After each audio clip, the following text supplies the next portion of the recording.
Porque vários países asiáticos não gostam do Japão. Chama de japonês, tu fica puto? Eu fico puto, às vezes, dependendo do contexto, né? Tipo assim, se o cara fala com maldade ou não. Nós, coreanos, quase sempre torcemos contra o Japão. Não dá para perder para eles de jeito nenhum. E disse uma frase bem famosa aqui: podemos perder tudo e ganhar do Japão, e ainda assim seremos vencedores. Mas se ganhas de tudo e perdes do Japão, então somos perdedores. E não é só por causa dos animes, sushi ou Godzilla. A história por detrás disso é profunda, cheia de camadas e envolve séculos de conflitos, ocupações e até memórias que até hoje ecoam na relação entre esses países. E olha, se você acha que esse é um papo de livro de história chato, se enganou. A gente vai falar de filmes, de cultura, de política e até com as relações que influenciam o mundo de hoje. Então, já prepara um café e senta que lá vem história. O começo de tudo, a expansão japonesa. Para entender essa relação complicada, a gente precisa voltar um pouco no tempo. E não é tão pouco assim não. A gente vai lá para o final do século XIX e início do século XX. Nessa época, o Japão estava passando por uma transformação gigantesca, conhecida como a Era Meiji. O país que tinha sido fechado para o mundo por séculos decidiu se modernizar rapidamente, e então eles olharam para os países ocidentais e disseram que queriam isso também. E aqui vai uma curiosidade. Com relação dessa Era Meiji que estava se iniciando, se vocês assistiram o filme O Último Samurai, que o Tom Cruise interpreta, vai ver essa relação muito interessante da expansão japonesa, querendo se modernizar tanto no armamento, tanto na questão do exército, nas armas. Assistam esse filme O Último Samurai que vocês vão gostar muito. Então, voltando para o vídeo, só que para o Japão se tornar uma potência, ele começou a expandir seu território. E é claro, isso não foi muito bem recebido pelos seus vizinhos. A primeira grande conquista foi a Guerra Sino-Japonesa, de 1894 a 1895, onde o Japão invadiu a Coreia, que era um protetorado chinês, e a Primeira Guerra Sino-Japonesa começou, e os japoneses venceram. E resultado, Taiwan foi anexado, e a China teve que pagar uma indenização pesada. Mas o Japão não parou por aí. Em 1904, entrou em uma guerra com a Rússia pela Manchúria e Port Arthur. A vitória japonesa foi um choque global, porque ninguém imaginava que um país asiático derrotaria uma potência europeia. Onde o Japão mostrou ao mundo que era uma força para ser reconhecida e temida. Mas por detrás dessa vitória, havia um discurso de libertação da Ásia, o pan-asianismo. O Japão se via como um protetor contra o colonialismo europeu, mas na prática queria explorar recursos e territórios. A China e a Coreia viraram alvos fáceis. Isso é um dos motivos porque coreanos e chineses não gostam de ser associados a japoneses em relação a tudo aquilo que o Japão fez durante esse período de guerra, durante esse período de invasão dos territórios chineses e coreanos, que eles devastaram culturas, pessoas que morreram durante esse período, e mais pra frente o Japão ainda fez atrocidades que até hoje coreanos, filipinos, vietnamitas, chineses se recordam completamente de tudo isso que eles fizeram. Isso é só a ponta do iceberg da relação entre que os povos asiáticos odeiam tanto assim o Japão. A Segunda Guerra Sino-Japonesa, 1937-1945. Mas calma, isso é só o começo. O Japão não parou por aí. Nos anos 1930, eles começaram a expandir ainda mais, invadindo a Manchúria, como já disse anteriormente, que é o norte da China, e depois grande parte do leste asiático. Isso culminou na Segunda Guerra Mundial, onde o Japão ocupou países como Coreia, Filipinas, Indonésia, Vietnã e entre outros. E aí que a coisa começou a ficar pesada. Durante a Segunda Guerra Mundial, o Japão cometeu uma série de atrocidades que até mesmo hoje são lembradas com dor pelos países ocupados, e alguns deles são o massacre de Nanquim, de 1937. Quando o Japão invadiu a cidade chinesa de Nanquim, estima-se que entre 200 mil a 300 mil pessoas foram levadas de arrasta para cima, não vou falar a palavra para o YouTube não censurar, em apenas 6 semanas. Mulheres foram civis foram executados e a cidade foi praticamente destruída. Esse evento é um dos mais traumáticos da história chinesa e até hoje é um dos pontos de tensão entre os dois países. Mulheres de conforto. Durante a guerra, o Japão forçou milhares de mulheres, principalmente da Coreia e da China, a se tornarem escravas sexuais. uniformes para os soldados japoneses. Essas mulheres, conhecidas como mulheres de conforto, sofreram abusos horríveis e muitos nunca conseguiram superar o trauma. Trabalho forçado. Coreanos, chineses e outros povos asiáticos foram forçados a trabalhar em condições desumanas para o Japão, muitas vezes em minas ou fábricas. Muitos morreram de fome, doenças ou exaustão. E como não esquecer da Unidade 731, que foi uma divisão do Exército Imperial Japonês durante a Segunda Guerra Mundial, que foi responsável por realizar experimentos humanos brutais, localizada na Manchúria ocupada. Essa unidade foi oficialmente chamada de Departamento de Prevenção de Epidemias e Purificação de Água. Isso foi uma fachada para mascarar seus reais objetivos com essa divisão. Criada em 1936 e liderada pelo general Shiro Ishii, a Unidade 731 tinha como foco principal a pesquisa de armas biológicas e químicas. No entanto, seus métodos incluíam experimentos desumanos em prisioneiros de guerra civis chineses, coreanos e de outras nacionalidades. As vítimas eram chamadas de marutas, ou toras de madeira, um termo desumanizador que destacava o desprezo pelos indivíduos usados nos experimentos. Os experimentos realizados pela essa unidade incluíam exposição a doenças. Prisioneiros eram deliberadamente infectados com patógenos como peste bubônica, antraz, cólera e outras doenças mortais para estudar os efeitos no corpo humano. Congelamento e descongelamento. Os cientistas testavam os limites da resistência humana, como congelar partes do corpo das vítimas e, em seguida, submeterem nas diferentes métodos de descongelamento para estudar gangrenas e necroses. Vivissecção. Muitos experimentos eram realizados sem anestesia para entender os danos causados pelas doenças e ferimentos em órgãos internos. Testes de armas. Os prisioneiros eram usados como alvos para testar granadas, lança-chamas e outras armas. E sabe o que é mais interessante? O cinema tem sido uma forma poderosa de contar essas histórias. Vou citar alguns filmes que retratam esse Japão tão odiado pelos povos asiáticos. Cidade da Vida e da Morte, 2009. Esse filme retrata o massacre de Nanquim de uma forma crua e realista. Ele não poupa detalhes e é justamente por isso que é tão impactante. A Batalha de Okinawa, 1971. Esse filme foi feito pelo próprio Japão, mostra a Batalha de Okinawa durante a Segunda Guerra Mundial. É interessante porque mostra como os japoneses também sofreram, mas também como eles foram vistos como opressores pelos okinawanos. The Battleship Island. Esse filme retrata a exploração dos trabalhadores coreanos durante a ocupação japonesa. E também filmes como Ip Man 1, que retrata como foi na Segunda Guerra Mundial, o Japão tendo invadido a China, aquele confronto de superioridade, tentando submeter o povo chinês ao Japão imperial. E é um filme também que retrata uma parte que aconteceu nesse evento histórico. Mas não para por aí. Até mesmo no Japão, cineastas têm explorado esses temas. Um exemplo é o filme O Túmulo dos Vagalumes, que, embora seja uma obra japonesa, mostra o impacto devastador da guerra sobre as pessoas comuns. E é um lembrete de que a história tem muitas camadas e perspectivas.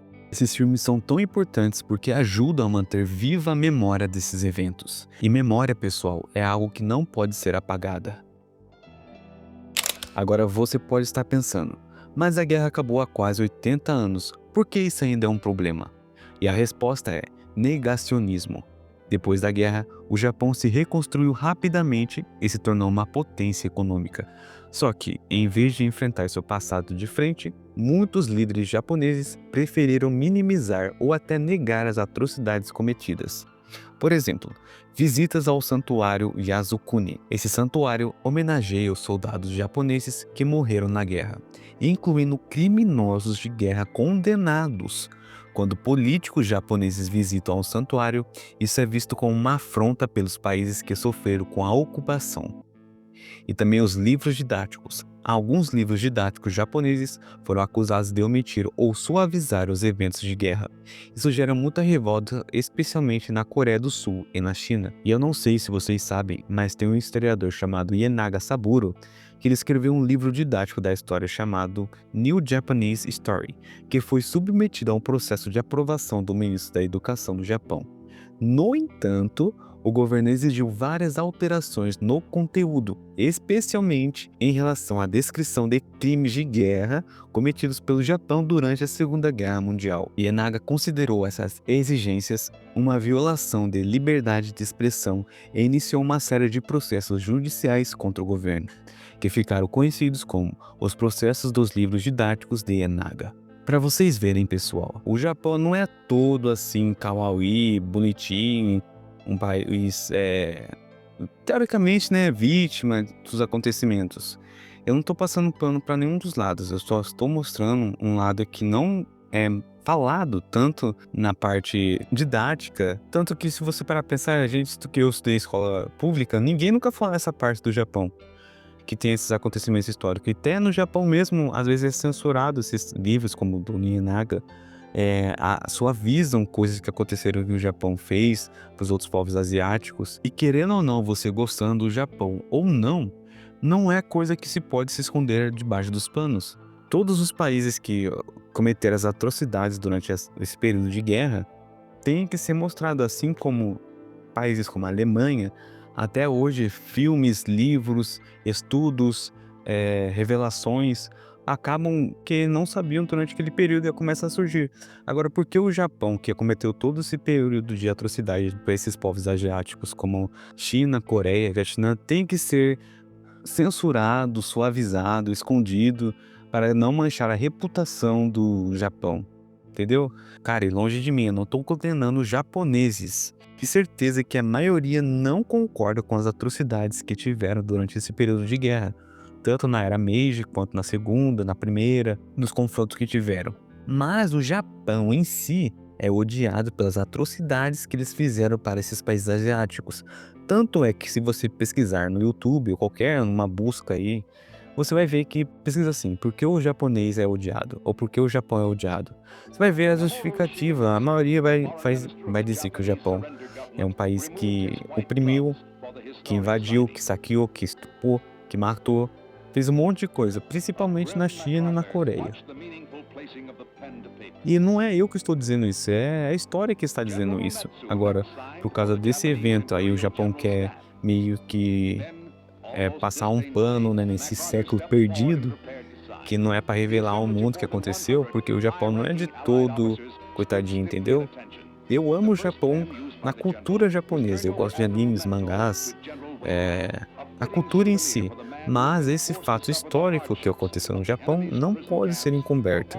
Assim como no Brasil tem muitas coisas que a gente pode se orgulhar de ser brasileiro e outras coisas a gente também não, tipo assim, a gente ama ser brasileiro, a gente ama o Brasil, mas a gente não ama, tipo, certas coisas que acontecem no Brasil, se é que você me entende. E é isso que acontece às vezes no Japão. Eu só estou mostrando curiosidades, fatos que aconteceram no Japão, que muitas vezes a mídia, a gente não tem acesso realmente ao que aconteceu de verdade. E embora que o Japão tenha se desculpado oficialmente várias vezes, muitos acham que essas desculpas não foram sinceras ou não foram acompanhadas de ações concretas com uma indenização adequada. Mas aí você pode estar se perguntando, mas e hoje? Como isso afeta as relações entre esses países?